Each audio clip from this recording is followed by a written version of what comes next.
তোমাদের সবাইকে আর একটা ভিডিও ওয়েলকাম জানাই। তো আজকের ভিডিওর টপিক হচ্ছে কোনো ফ্রড কোম্পানি বা কোনো অ্যাপস বা কোনো কিছু ওয়েবসাইট নিয়ে না। আজকের ভিডিওটা হচ্ছে আমাদের সেফটি নিয়ে। তো সেফটিটা কি নিয়ে আগে তোমাদের কিছু ক্লিপ দেখো, তোমরা নিজেরাই বুঝতে পারবে কি বিষয়ের কথা বলছি। এটি একটি ভয়ানক ঘটনা যা ঘটেছে। ঘটনাটি মুর্শিদাবাদের শ্রুতিতে ঘটেছিল এবং আজ সকালে পরিবারের পক্ষ থেকে মেয়েটির দেহ উদ্ধার করার পরেই এটি প্রকাশ্যে আসে। প্রকৃতপক্ষে পরিবারের দাবি, মেয়েটি সত্যিই ভাল ছিল না এবং গত দুদিন ধরে সে আক্ষরিক অর্থেই অন্যমনস্ক ছিল এবং এখন এটি স্পষ্ট যে এই লোকটির সাথে তার ব্যক্তিগত ছবি ফাঁস হওয়ার বিষয়ে সে বেশ সচেতন ছিল। এরকম হাজারো হাজারো খবর আমরা চারিদিকে দেখতে পাই। সোশ্যাল মিডিয়া হতে পারে, খবরের কাগজ হতে পারে, নিউজ চ্যানেল হতে পারে, অনেক জায়গায় আমরা দেখতে পাই বা কারো কাছ থেকে শুনতে পাই যে কেউ সুসাইড করছে এর জন্য। তো এরকম ঘটনা যে কারোর সঙ্গে যে কোনো মুহূর্তে হতে পারে, সেটা রিয়েল ঘটনা নাও হতে পারে, কারণ এআই মেকিং ভিডিও হতে পারে। কারণ বর্তমান যে এআই কতটা পাওয়ারফুল আর এআই কতটা ডেঞ্জারাস সেটা সবাই জানে। আর এখন তো আবার গিবলি আর্ট চলছে, যেখানে আমাদের নিজেদের ফেস দিচ্ছি, জাস্ট ফেসের এক্সপ্রেশন, সেখান থেকে কিন্তু এরকম ভিডিও মেকিং করা অনেকটা ইজি। তো তোমরা সেটা জানো হয়তো অনেকে, বা জানতেও নাও পারো, তো জেনে নাও যেরকম এরকম ছবি থেকে কিন্তু এরকম ভিডিও মেকিং করা অনেক ইজি। কয়েকদিন আগে রশ্মিকা নামের একজন অ্যাক্ট্রেস আছে, জানো, সাউথের অ্যাক্ট্রেস, তার ভিডিও একটা ভাইরাল হয়েছিল। সেটা কিন্তু অরিজিনাল ছিল না, এআই মেকিং, কিন্তু কতটা রিয়েলিস্টিক লাগছিল। যদি কারোর এরকম ভিডিও লিক বা লিক বা কি বলে এটাকে পাবলিশ হয় বা ভাইরাল হয়ে যায়, তো বুঝতে পারছো কি হবে। তো সেসব কারণের জন্য অনেকে সব সুসাইড করছে। তো সেরকম ঘটনা যদি কারোর সঙ্গে ঘটে তো কি করে বাঁচবে। তো এই ভিডিওটা এই জন্য প্রচুর ইম্পর্টেন্ট হতে চলেছে, তোমার ফ্যামিলি ফ্রেন্ডদের সঙ্গে শেয়ার করতে পারো। আর ভগবান করুক কারোর সঙ্গে এরকম না হোক। তো চলো দেখি, বাই চান্স যদি এরকম কোনো ঘটনা ঘটে থাকে তাহলে এর থেকে কি করে আমরা উদ্ধার পাবো। তো চলো স্ক্রিনে যাই, মানে মোবাইলের স্ক্রিনে যাই, তোমাদের দেখাই স্টেপ বাই স্টেপ। তো এখন আমরা স্ক্রিনে চলে এসেছি, দেখতে পারো। তো চলো প্রথমে আমরা যাবো গুগলকে সার্চ করবো স্টপ NCCI ORG। তো আমি আগে সার্চ করে রেখেছিলাম, তাও তোমাদের জন্য দেখাই। স্টপ NCII ORG যে প্রথম ওয়েবসাইটটা আসবে সেটাতে যাবো, আর প্রথম ওয়েবসাইটটাতে ক্লিক করবো। লিঙ্কটা এসছে, তো দেখতে পারো এখানে পুরো ডিটেলস দেওয়া আছে। তুমি নিজেরা গিয়ে প্রাইভেট পড়তে পারো, যাও ওয়েবসাইটে গিয়ে দেখতে পারো কি কি লেখা আছে আর কি কি তোমার দরকার, বা বুঝতে পারো ডিটেলসে দেখতে পারো। তো আমি তোমার যেটা দেখাবো সেটা হচ্ছে তুমি তোমার কেস কি করে ক্রিয়েট করবে। তো এখানে দেখতে পারো ক্রিয়েট ইওর কেস লেখা আছে, আর না হলে এখানেও যেতে পারো, 3 লাইন আছে, 3 লাইনে ক্লিক করে ক্রিয়েট ইওর কেসে ক্লিক করবো। তো কেসে ক্লিক করলে প্রথম যে কোশ্চেনটা আছে সেটা হচ্ছে জিজ্ঞেস করছে যে তুমি 18 থেকে কম না 18 থেকে বেশি। তো 18 থেকে বেশিতে আমরা ক্লিক করব। তো এরপরে আছে যে ফটোটা কার, তোমার নিজের পার্সোনাল, নিজের বা তোমার পরিচিত কারোর নাকি অন্য কারোর। তো আমি মাই সেলফে ক্লিক করলাম, মানে নিজের ক্লিক করলাম। তো help us to understand what is the image can be sure the correct service to you. তো যে ভিডিওটা বা ছবিটা ভাইরাল হয়েছে সেটা কোনো পাবলিক প্লেসে আছে না প্রাইভেট প্লেসে আছে। তো আমি প্রাইভেট প্লেস করলাম।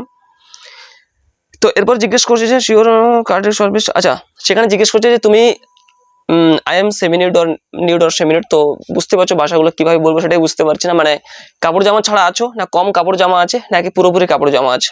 যদি একদম ছাড়া থাকে বা কম থাকে তো উপরটা ক্লিক করবে, যদি ফুলি ক্লোথ হয় তাহলে নিচেরটা। তো উপরেটা আমরা ক্লিক করলাম। তো এবার জিজ্ঞেস করছে so you can sure the correct. এবার জিজ্ঞেস করছে যে ফটো বা ভিডিও যে ভাইরাল হয়েছে সেটার মধ্যে কিছু একদম কি বলে সেক্সুয়াল কোনো ইমিডিয়েট ছিল কিনা। তো ইয়েস বা নো দুটো অপশন করতে পারো। তো আমরা এখন ইয়েস করব। তো তো এর আবার জিজ্ঞেস করছে অলরেডি, মানে এই ভিডিওর আগের আরো কোনো ভিডিও তোমার ভাইরাল হয়েছে কিনা বা অন্য কোনো কিছু আছে কিনা।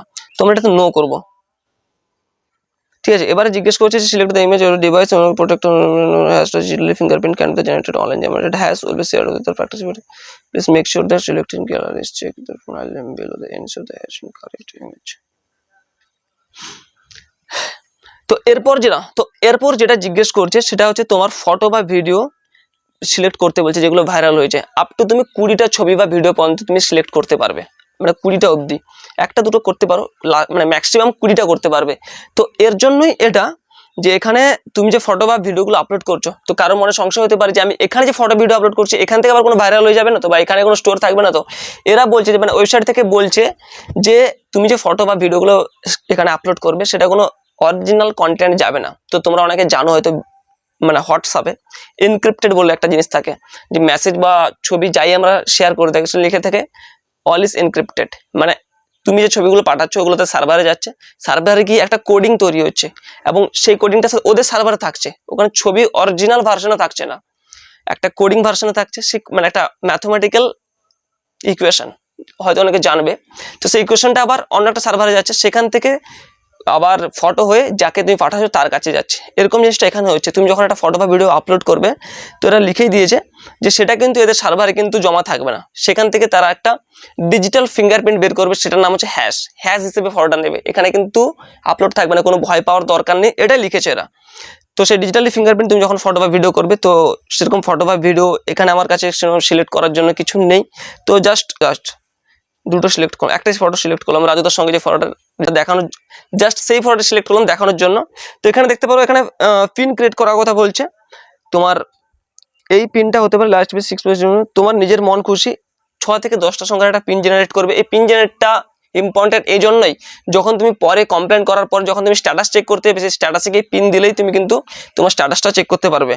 আর ইমেল অ্যাড্রেস দিতে বলছে, তো ইমেল অ্যাড্রেস একটা দেওয়ার পরে আর লাস্ট দুটো স্টেপই বেঁচে থাকবে। তো সেগুলো তোমরা যখন করবে তখন দেখে নিতে পারবে। তাও আমি তোমার জন্য দেখাচ্ছি। ওকে, আমি জাস্ট 1 2 3 4 5 6 করে দিই। 1 2 3 4 5 6 করলাম, নেক্সট করলাম। তো নেক্সট যেটা আসছে রিভিউ ইউর কেস, সব কিছু একবার দেখে নিতে বলছে যে তুমি যেটা দিয়েছো সেটা ঠিক কিনা, তুমি 18 থেকে বয়স বেশি কিনা। আর এখানে সবগুলো দিয়ে এই যে এগুলো টিকচিহ্ন করতে হবে, দিয়ে সেখানে সাবমিট করতে হবে। সাবমিট করলেই কাজ খতম, শেষ। তারপর তুমি তারপরে যখন তুমি যাবে সেখান থেকে তুমি বুঝতে পারবে যে তোমার কেসটা কত দূর গেছে। সরি 90% চান্স থাকে যে পুরো ইন্টারনেট থেকে তোমার যে ভিডিওটা ভাইরাল হয়েছে সেটা পুরোপুরি মুছে যাবে। তো এইটুকু গ্যারান্টি এরা দিচ্ছে। তো ভিডিওটা সেভ করে রাখতে পারো, কতটা ইম্পর্টেন্ট বুঝতেই পারছো। তো এই ভিডিওতে এতটাই, দেখা যায় তোমার সঙ্গে পরে কোনো ইন্টারেস্টিং টপিক ইন্টারেস্টিং ভিডিওতে। যদি ভিডিওটা ভালো লেগে থাকে তাহলে কমেন্ট আর সাবস্ক্রাইব আর ফলো করতে ভুলবে না। তো দেখা হচ্ছে পরের ভিডিওতে। আর যতক্ষণ নিজেদের খেয়াল রাখো, নমস্কার।